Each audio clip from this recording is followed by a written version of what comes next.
ओम साई राम, जय Mahakal. Hi friends, आप सभी को मेरा प्यार भरा नमस्ते। मैं रेनू वर्मा आप सभी का स्वागत करती हूँ। आज आपको महाकाल का दर्शन कराने ले जा रही हूँ, महाकाल जी का। चलिए, आपको आपकी रेनू वर्मा 12 ज्योतिर्लिंग में से एक ज्योतिर्लिंग महाकालेश्वर भगवान जी का दर्शन करा रही है। आप भी हमारे साथ साथ दर्शन करिएगा और प्रार्थना करिएगा कि आपको आकर दर्शन करने का मौका दें महाकालेश्वर भगवान, और आप उज्जैन नगरी आइए और महाकाल भगवान जी का दर्शन करिए। ये मेरी भी प्रार्थना है महाकालेश्वर भगवान जी से कि सबको ये सुअवसर प्राप्त हो। चलिए, ओम साई राम, जय महाकाल, जय उज्जैन नगरी। चलिए, मेरे साथ साथ दर्शन करिए। पार्किंग के बाहर सीधे महाकालेश्वर मंदिर का मार्केट है। महाकाल मंदिर दर्शन करने जा रहे हैं। बड़ी सुंदर सुंदर दुकानें लगी हैं। कितना सुंदर अनुपम दृश्य है।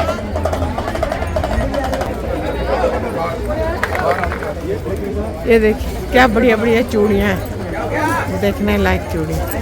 महाकालेश्वर भगवान का दर्शन के साथ साथ इन दुकानों में इन सामानों को देखना बहुत अच्छा लगता है। पहनो या ना पहनो, पर खरीदने का बहुत मन करता है। पहले तो जब भी महाकाल मंदिर जाते तो खूब इस तरह का सामान खरीदते, तब थोड़ा सा अपने को कंट्रोल कर लिया है। मार्केट में बहुत ज़्यादा रौनक थी। अनु, भावना, उसकी मौसी भी बहुत चीज़ें देख रही थी, मुझे भी दिखा रही थी। मुझे भी अच्छा लग रहा था, पर मैंने भी लिया नहीं। ये अच्छा लग रहा मेरे है। पास से साड़ियों बहुत अच्छा लगता है। हाँ, लंबा लंबा। मैं पहनती ही नहीं कुछ। मुझे तो ये ज्यादा अच्छा लगा। ये भी हाँ, बहुत सुंदर लग रहा है। ये ज्यादा अच्छा लग रहा है ना, 3 मोती 2 है तो कम अच्छा लग रहा है। पर चीज़ें बहुत सुंदर सुंदर थी और बहुत अच्छा भी लगा था। पर जल्दी से जल्दी मंदिर दर्शन करने जा रहे चौक से। भैया से किसी शॉप वाले ने बोला कि 10-20 मिनट पे ही दर्शन जाएंगे। भैया देखो पीछे से कैसे बाय कर रहे हैं वीडियो में। तो फिर हम लोग सोचे कि चलो जनरल से ही जाते हैं, क्यों फालतू पैसे वाली लाइन से जाएं। इस चक्कर में हम लोग फटाफट अंदर आने लगे। अंदर आए तो काफ़ी भीड़ थी, फिर भी हम लोग जनरल से ही जाने का सोचे और हमने जहाँ जूता चप्पल रखने की जगह थी वहाँ रखा। और अनु और चौकसे भैया के कारण हमको इतना बढ़िया सौभाग्य प्राप्त हुआ था कि हम दर्शन करने जा रहे थे महाकालेश्वर मंदिर का। बहुत दिनों बाद जा रहे थे, बेटे की शादी के बाद ही दर्शन का ये सुअवसर प्राप्त हुआ था। फिर अंदर पहुंच के चप्पल जूता जगह पे रखा। गुंबज दिखाई देने लग गया था महाकालेश्वर भगवान का। और जहाँ जो पैसा वाला, जहाँ 250 रुपये टिकट से अंदर जाते, वहाँ बहुत बड़ा एक टीवी लगा है, वहाँ महाकालेश्वर भगवान दिख रहे थे। बहुत अच्छे से दर्शन किया। आप लोग भी दर्शन कर लीजिए, देखिए कितने सुंदर महाकालेश्वर भगवान जी दिख रहे हैं। उसके बाद फिर हम लोग ने जूता चप्पल रखने के बाद जो जनरल जाने का रास्ता है, उस रास्ते पे के लिए अंदर निकल गए, क्योंकि वो लंबा रास्ता था। ऐसा पता चला था वो महाकाल रोक होते हुए जाना था।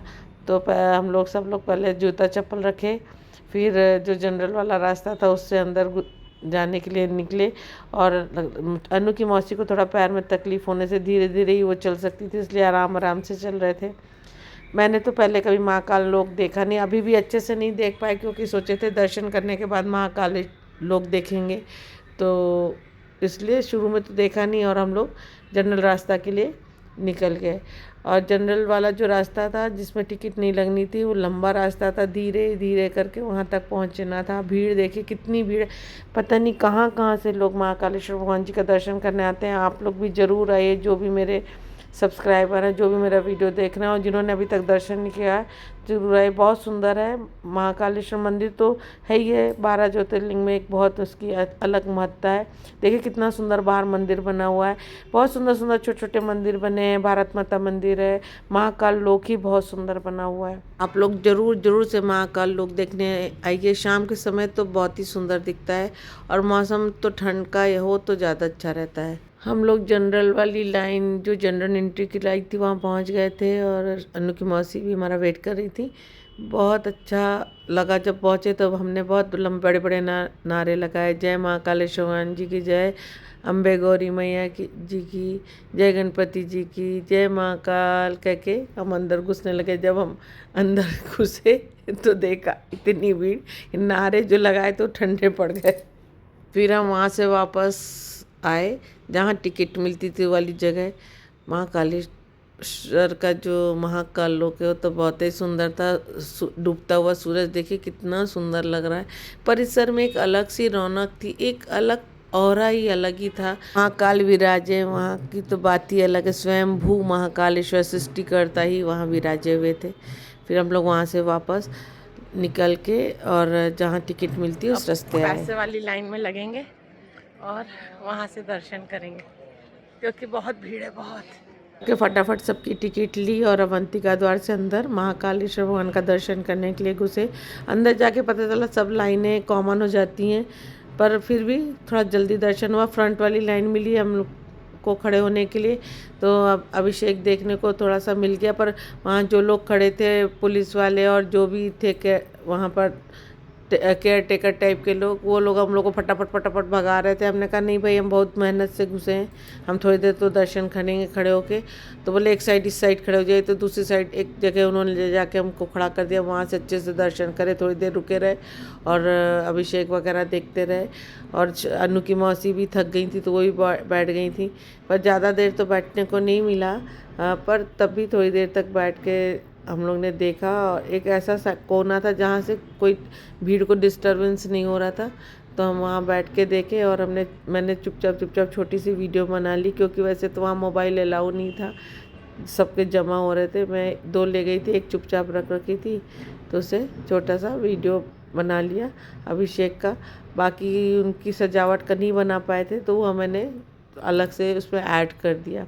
जब अभिषेक पूरा ख़त्म हो गया तो, और बड़े सुंदर सजे हुए सजाते हैं मतलब महाकाल भगवान जी को अभिषेक के बाद। मतलब मुझे ऐसा लगता है कि जैन नगरी के सारे पंडित जी में कितनी कलाकारी है कि इतना अच्छे से महाकाल भगवान जी का चेहरा बनाते हैं, इतना सुंदर सजाते हैं। कहाँ से इतनी कला आती है उनमें सजावट की। हमने तो पहले कभी नहीं देखा था ये चीज़, मैंने इंदौर में आके ही शादी के बाद देखी और मुझे समझ में आया कि वाह क्या सजावट है। जब ये लोग पूरा अभिषेक कर लेते हैं, उसके बाद आखिरी में भगवान जी महाकालेश्वर भगवान जी को इतना अच्छे से साफ़ कर देते हैं कि बिल्कुल उनकी मूर्ति चमक जाती है। ऐसा लगता है जैसे उनको रगड़ रगड़ कर नहला दिया गया हो, इतना सुंदर लगता है। तो और उसके बाद फिर वो ऊपर से कुछ किससे सजाते हैं तो मुझे नहीं, शायद भांग से या कुछ चीज़ों को लेकर खूब अच्छी सजावट करते हैं, जिससे महाकाल भगवान जी बहुत सुंदर दिखते हैं। पूरा आँख, नाक, कान, मुंह बनाना, साफा बनाना और उस पर बिंदी लगाना, नग लगाना, ये चीज़ें इतनी सुंदर कि हम लोग तो रीवा में नहीं देखा था, रीवा सतना में और मंदिरों में।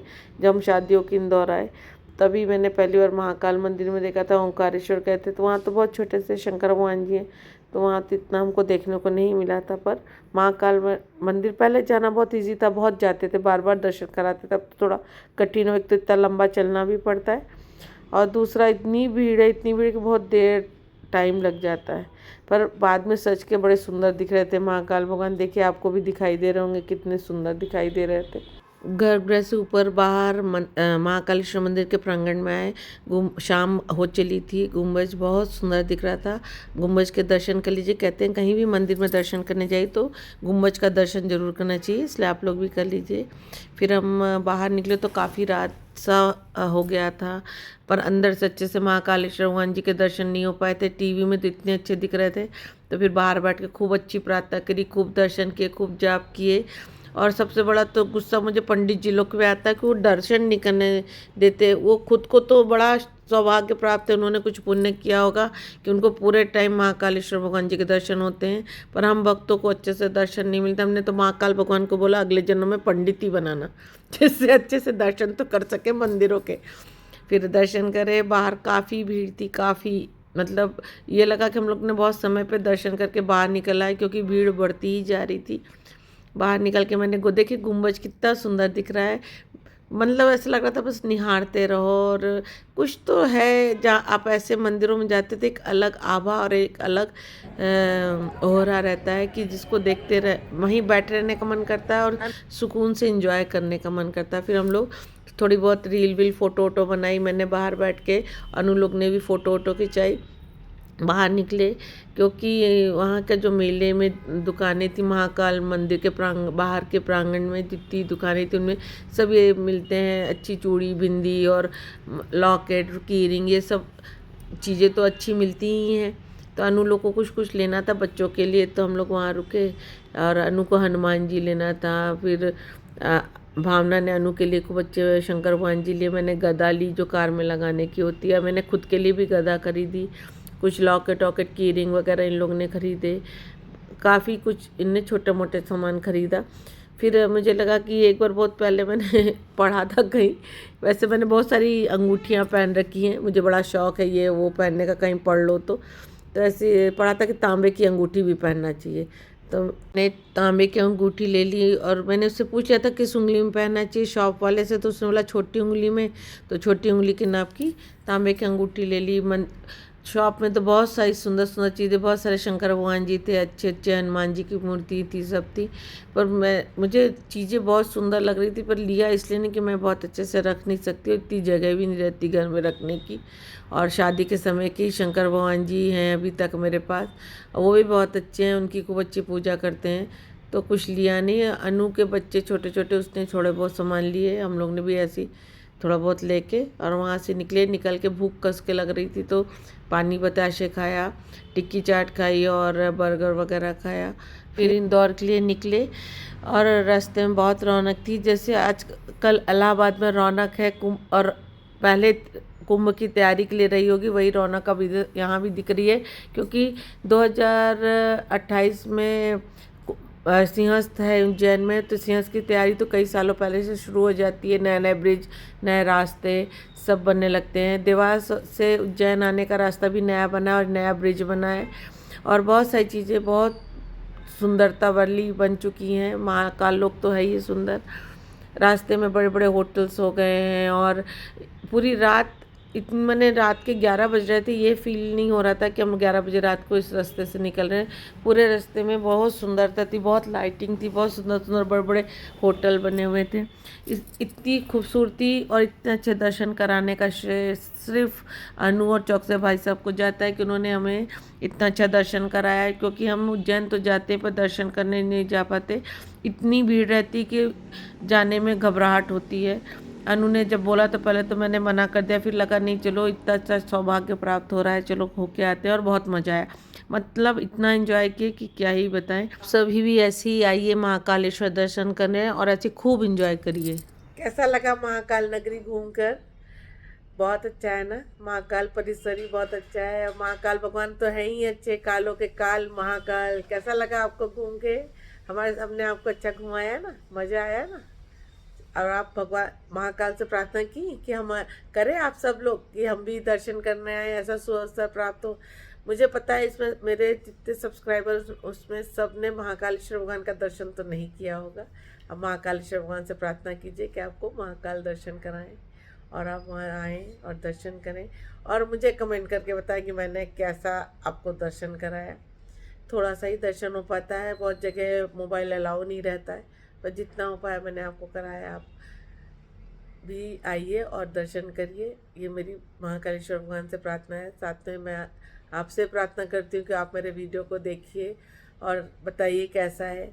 आपके कमेंट का मुझे बहुत इंतज़ार रहता है, इसलिए कमेंट भी करिए। अगर आपके कोई फ्रेंड्स हैं उनसे मेरा चैनल सब्सक्राइब कराइए, फैमिली से सब्सक्राइब कराइए, और मेरे वीडियो को कमेंट करिए, शेयर कीजिए और लाइक कीजिए। साथ में मेरे चैनल को सब्सक्राइब कीजिए। फिर अब अगले वीडियो मिलते हैं और आपको कुंभ नगरी का भी दर्शन कराएंगे।